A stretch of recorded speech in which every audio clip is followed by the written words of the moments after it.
Anyways, this morning we have our presenter is Land Intelligence, and that is Gore Bolton. So I'm going to introduce him. He has an amazing platform. I had a chance to speak with him last week. Real estate development investors would really benefit from this platform that he created to gather data and intelligence. So let's welcome Gore Bolton here.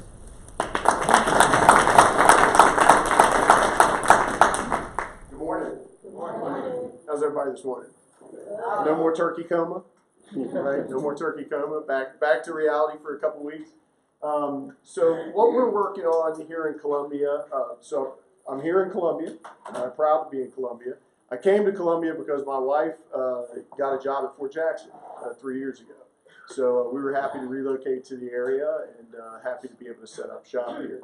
We're also a proud partner of the USC Technology Incubator.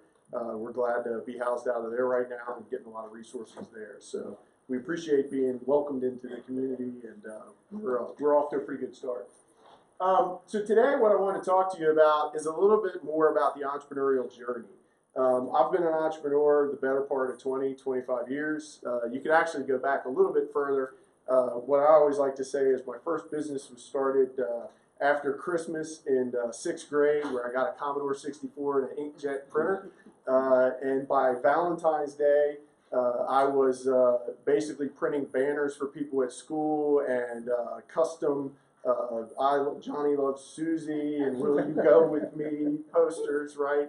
And basically making pretty good money at so many cents a page by Valentine's Day. So that was my first kind of real shot at it. But I like this graphic, and I like to share that overall graphic because a lot of people talk about the word, and it gets a lot of traction in the community.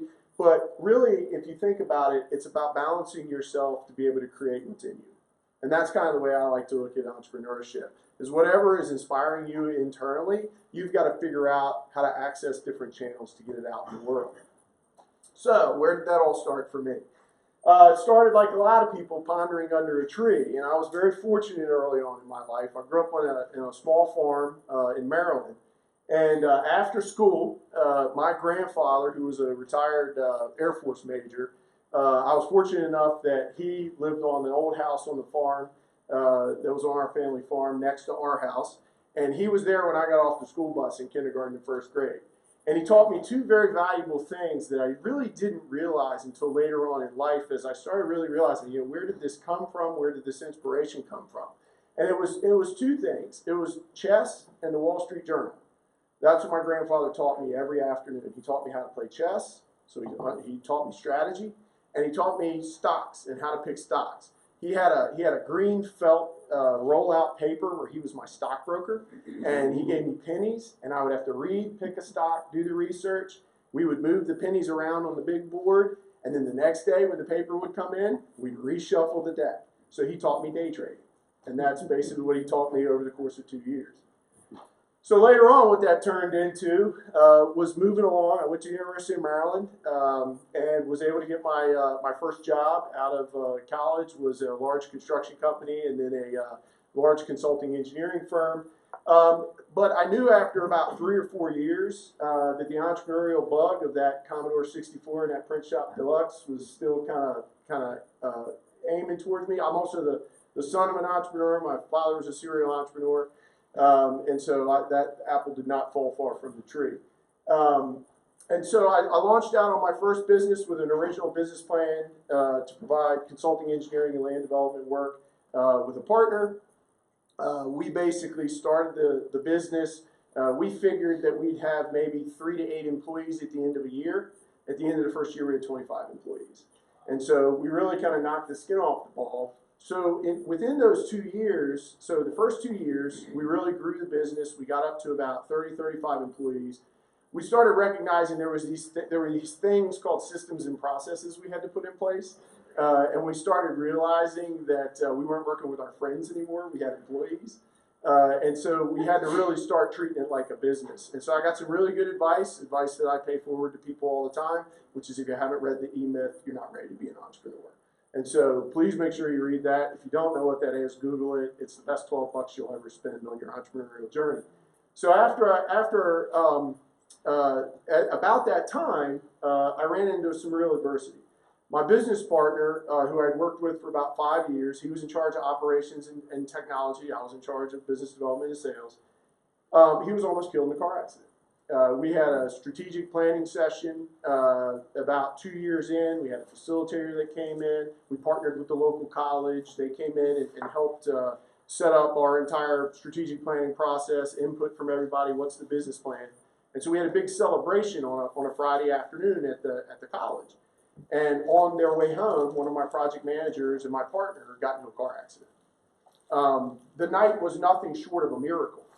Because what happened was I had people from my past that all came together to ensure that he survived. The first police officer on the scene went to elementary school with me. The medic who gave him life support was my high school or my college roommate. And they saved his life. And he was unable to work after the accident. Don't feel too sorry for him. He was able to get bought out, and they had 6 more kids after he wasn't able to work. So as I told him, I know some things are broke, but some things aren't. So through that adversity, what we really decided to do after that year, so I had 30 employees. My business partner was taken out. His wife was our CPA and our CFO. His father-in-law was our vice president of sales. And my project manager was driving the car. So I had 4 critical leaders taken out on a Friday afternoon.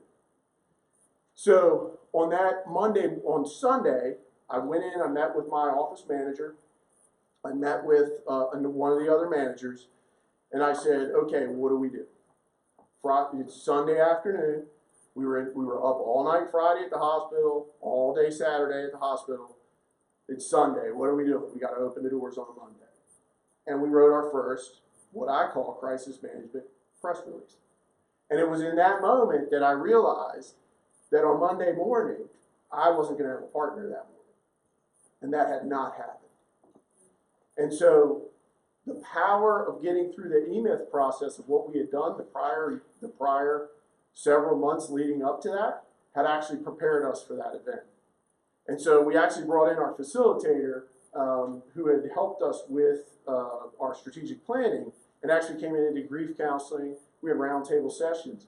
But what was really kind of powerful about that entire experience was when we pulled several of the managers into the room, we had probably a smaller group of about 8 after we had the kind of all hands-on meeting. We did something very simple, and it's really, really simple, and I'll pay it forward to all of you. We got our team together and we said, okay, we have several team members that are down. What are we all afraid of? What are we scared of? And people said, well, are we going to get payroll this week? All right, once people kind of loosen up, oh, well, this project's due this week. Oh, this thing is due this week. And this amazing thing started to happen where when people started sharing their fears, people started wanting to help each other. And so I watched that group dynamic, and it was extremely powerful because in that moment of dismay, there became order. And I'm a big fan that if you let people who are stressed out enough share what their fears are, you'll overcome those fears. But if you can't get to the point where they can share those fears, you'll never move the ball forward. So, what happened next? Some of you remember the housing economy. So that was in 2002. So right after I finished the E-Myth, I bought my partner out and worked through that year. I basically said, okay, I talked to my CPA, I talked to my attorney, talked to my pastor, talked to everybody. Okay, I've got to etch a sketch. It just got shaken. Okay, there's a new dot here and there's nothing on the screen. So I basically kind of spent some time alone. I used to call them Gore days. I highly encourage you all to take your name. Don't take a Gore day. Those are mine. But basically what I decided to do was really come up with a business plan based on the future that now this was 100% my responsibility. And so by doing that, over the course of the next couple of years, what I didn't realize, and this was the inspiration behind the business that we're running now, is we didn't realize this was a false economy from 2002 to 2007. We realized it in 2006, but we didn't know it in 2002, 3, 4, and 5. We did not understand that there were things called mortgage-backed derivatives and funky financial metrics going on the back end of what we were behind. So in 2006, I had grown the company to about 150 people. We were doing about $150 million a year of development and engineering across the country. And of course, we all know what happened in 2007. So I went from being the CEO of the year to homeless, like literally homeless. My wife divorced me. I literally, don't feel too bad for me because I was staying on my boat and I converted a condo into an office building. But I was technically homeless. And so, that is not, there is a piece, I'm sure there's people in this room that have gone through this process. There is a piece that I found in not having a bunch of stuff in that time in my life that I will always be grateful for. There was a piece in not having to tend to a lot of things. And I didn't realize it at the time, but I realized it now, that piece makes me not chase those things anymore. I don't do this for things anymore. I do it because it's what inspires me. And it's a completely different way to approach your day.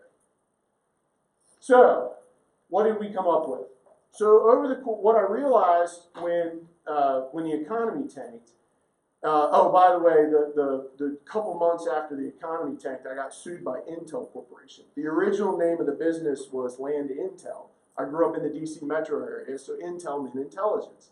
So we had trademarked Land Intel, and literally a couple months after we had to shut down and I had to lay folks off, I get served by the Southern District of California that I'm violating Intel Corporation's trademark practices. Well, I said, okay, Lord, I got no resources. I'm living in the attic of my office building, and I just got sued by Intel Corporation. What do I do here? And the word came up, settle, right? You have an asset, they want it from you. So I sold them the trademark. And so I figured out how, instead of paying legal bills, for them to pay me for the trademarks. I said, fine, I'll change the name. Here, you can have it. So that's where I learned a lot. And luckily, prior to the downturn, I learned a lot about asset protection. Times are good right now. Now's the time to make an appointment with your attorney about your asset protection of how you're set up.